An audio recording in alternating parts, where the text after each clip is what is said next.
Ho Chi Minh now begins to mend his fences abroad.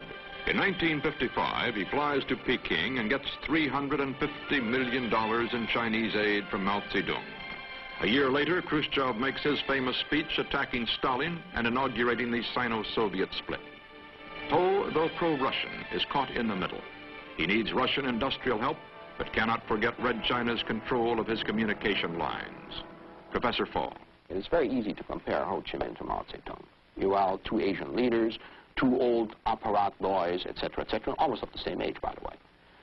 Yet the fact is, Ho Chi Minh spent 30 years in the West traveling from 1911 to 1941, literally, when he moved into China, whereas Mao Zedong spent most of his life in the grottos and caves of northeast China.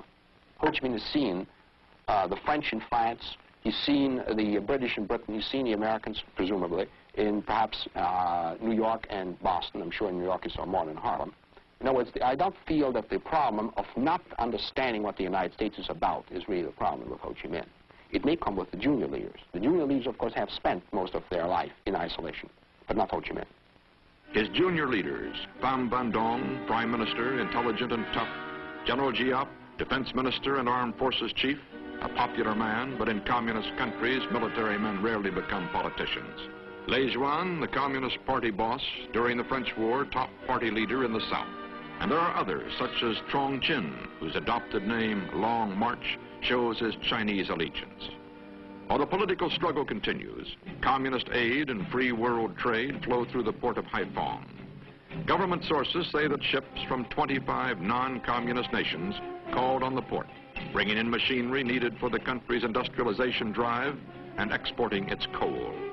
According to Secretary of State Rusk, no strategic items are traded, however. Ho realizes that only industrialization can strengthen his food-deficient country. But to industrialize, one must have trained workers. Soviet bloc and Chinese experts and economic aid of over $1 billion have poured in over the past 10 years. In most cases, this is still an economy which depends on coolie labor. Modern factories are built by hordes of human ants.